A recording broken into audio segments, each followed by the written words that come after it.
మాట్లాడితే పవన్ కళ్యాణ్ గాని జనసేన పార్టీ గాని భారతీయ జనతా పార్టీ నేతృత్వంలో నడుస్తుందంటారు. అసలు అమిత్ షాకి ఎదురెళ్ళింది ఎవరండి? పవన్ కళ్యాణా మీరా? కేంద్ర ప్రభుత్వాన్ని నిలదీసింది ఒక సామాన్యుడైన పవన్ కళ్యాణా, లేదంటే 4 దశాబ్దాల అనుభవం ఉన్న మీరా?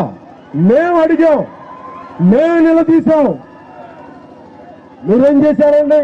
స్పెషల్ కేటగిరీ స్టేటస్ అడిగితే ఈ పవన్ కళ్యాణ్ కొత్త పిల్లవాడు, రాజకీయ అనుభవం లేదు, అనుభవ శూన్యుడు. మరి మాకు ఏ అనుభవం లేకపోతే మమ్మల్ని ఎందుకండి 2014లో మా మద్దతు కోరారు మీరు? మాకు అనుభవం, అప్పుడు మాకు అనుభవం ఉంది, ఇప్పుడు అనుభవం లేదా? తిరుపతి నుంచి స్వామివారి ప్రత్యేక లడ్డూలు తీసుకోబోయి అరుణ్ జైట్లీ గారికి ఇచ్చారు. ఈ రోజు అరుణ్ జైట్లీ గారు తిరిగి ఇచ్చింది ఆంధ్రప్రదేశ్ రాష్ట్రానికి, మనకి స్పెషల్ కేటగిరీ స్టేటస్ అడిగితే 2 పాచిపోయిన లడ్డూలు ఇచ్చారండి. 2 పాచిపోయిన లడ్డూలు.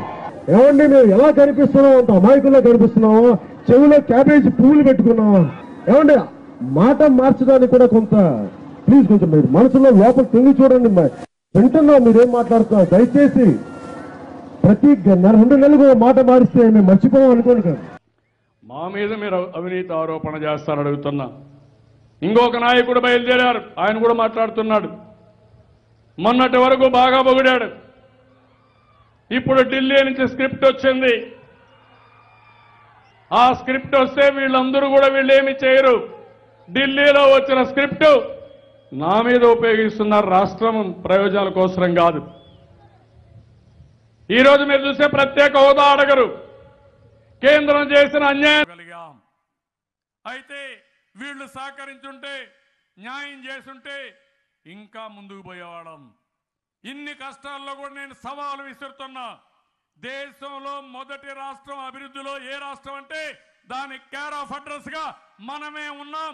దీన్ని చర్చించడానికి నేను ఎక్కడైనా సిద్ధంగా ఉన్నా. నిన్న మొన్న కొంతమంది నాయకులు వచ్చారు, ఆ రోజు ఎందుకు చెప్పలేదంటున్నారు. మీరు ఎక్కడి నుంచి వచ్చారని అడుగుతున్నా.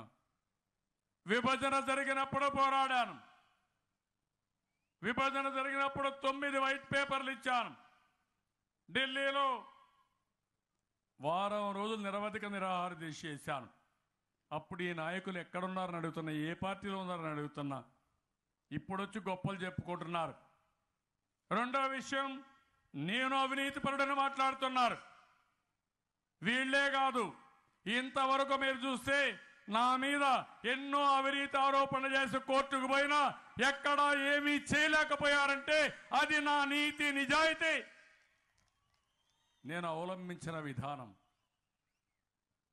నాకు ఏ అవసరం లేదు. ఏంటండి వీడియో నచ్చిందా?